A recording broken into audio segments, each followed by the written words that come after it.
Ya, pemirsa, terima kasih Anda masih terus menyaksikan Prime Time Talk. Sudah ada penelpon yang bergabung bersama kami saat ini, ada Pak Erik dari Malang. Selamat malam Pak Erik. Ya, halo. Halo, silahkan Pak Erik, ingin memberi pertanyaan atau memberikan pernyataan? Ya, selamat petang Berita Satu, terima kasih. Ya, saya akan memberi masukan. Selamat petang Bapak J. Kristiadi sama Bung Ivan ya. Selamat petang. Ya, silakan Pak. Ya, itu masuk ke jalur independen sudah selayaknya ya. Selayaknya partai politik itu paham ya, harus tahu diri bahwa rakyat itu sudah muak melihat partai politik selama ini. Karena janji-janji palsu, janji muluk, ya jelas-jelas itu penipuan terhadap rakyat. Tidak pernah direalisasi misi dan visinya selama itu. Ya, jadi jalur independen ini sangat penting sebagai contoh nanti bahwa Jakarta sebagai barometer gitu ya. Ahok itu harus dipilih melalui jalur independen, tidak melalui partai. Benar yang dikatakan Pak J. Kristiadi tadi ya. Nah ini mesin-mesin pemerintah ini sudah karatan, bahkan sudah kalau dikatakan sudah hancur ya, kronis gitu loh. Jadi Ahok harus maju terus.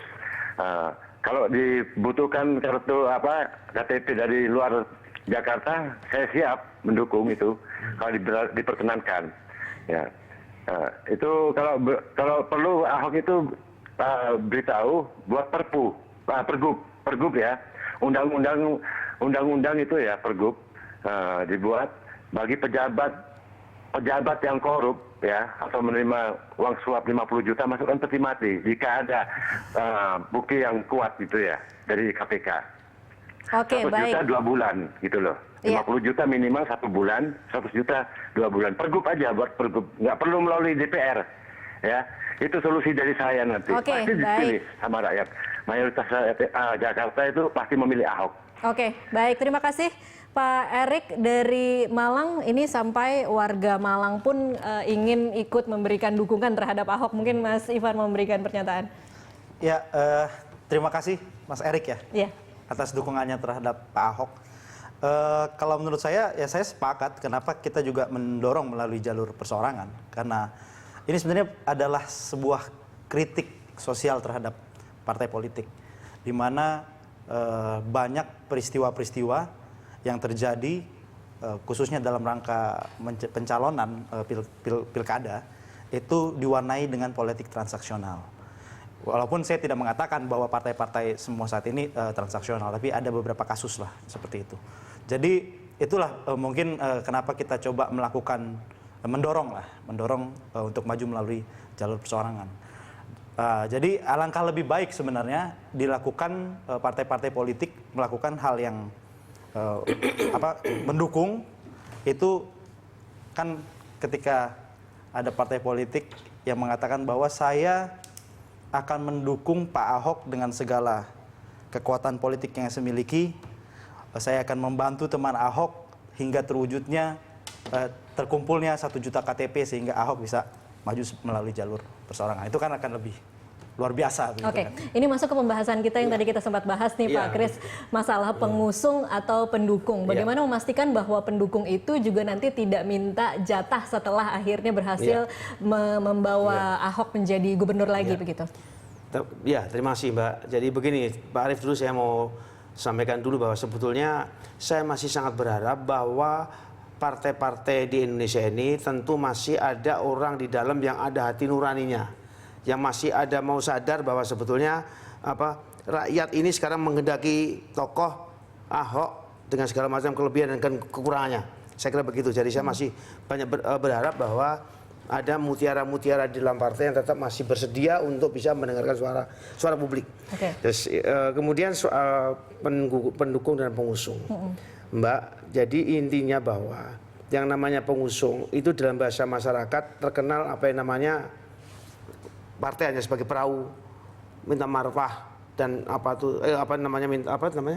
mahar dan lain sebagainya lah. Dan ini sebetulnya mencerminkan bahwa sebetulnya sudah begitu rendah kredibilitas dan martabat partai di mata masyarakat. Nah, tentu kemudian kalau pengusung itu orang masyarakat sudah itu yang dicerna. Saya kira teman-teman Ahok juga merasakan seperti itu. Nah, kemudian juga praktek memang keras sekali seperti itu. Nah, oleh karena itu menurut saya kalau kemudian tidak mengusung tetapi mendukung itu tidak cuma dalam nuansa yang berbeda, tapi ada suatu sikap yang berbeda. Oke, saya tidak mengusung, tapi saya mendukung. Oke, nah, bagaimana? begini. Bentar, Pak Kris, bagaimana memastikan mendukung ini bukan mengusung terselubung? Artinya tetap dikasih mahar, kemudian tetap di belakang nanti akan ada jabatan-jabatan tertentu. Saya kira taruhannya kredibiliti daripada dua-duanya.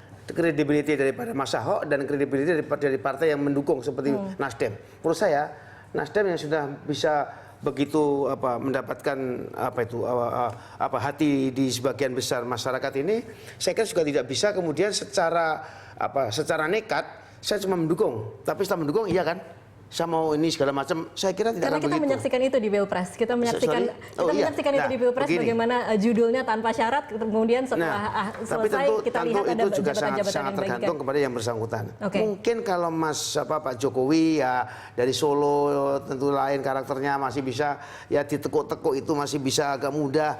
Tetapi bagi Mas Ahok sudah kenceng betul nih.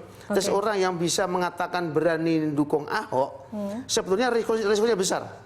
Risikonya untuk kemudian juga Ahok tidak tunduk semata-mata dengan kehendak partai kalau tidak berkaitan dengan kepentingan masyarakat. Okay. Itu karakter itu ada di dia. Oke, sekarang yang jadi pertanyaan adalah kalau kemudian memang didukung, kemudian kembali terpilih menjadi gubernur, apa yang akan terjadi terhadap pemerintahannya selama 5 tahun ke depan bila kemudian terjadi friksi-friksi di mana dia sebenarnya tidak benar-benar saya kira praktek-praktek pada zaman Pak Jokowi sudah terjadi seperti itu ya, Jokowi dalam Gubernur Ahok. Iya.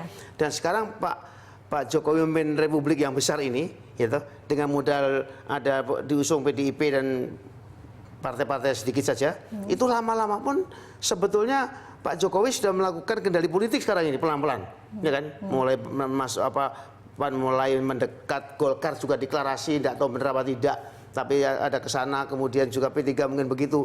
Jadi sebetulnya kalau orang itu bekerja dengan benar, orang partai-partai juga tidak bisa menutup mata, ya kan? Jadi apalagi Pak Ahok lebih simpel sebetulnya di DKI, sangat jelas kelihatan, ya kan? Tidak mudah dimanipulasi apa yang bisa dia lakukan. Jadi oleh karena itu saya masih ada optimis bahwa partai-partai sekarang masih merenung-renung, ya kan, untuk bisa kemudian berbuat mungkin dalam arti kata masyarakat sudah benar seperti ini, dan jangan lagi ada semacam serangan-serangan yang sangat membabi buta, itu malah akan meningkatkan elektabilitas daripada Mas Ahok kan. Oke, baik. Nanti saya akan ke Mas Ivan untuk bertanya lebih lanjut.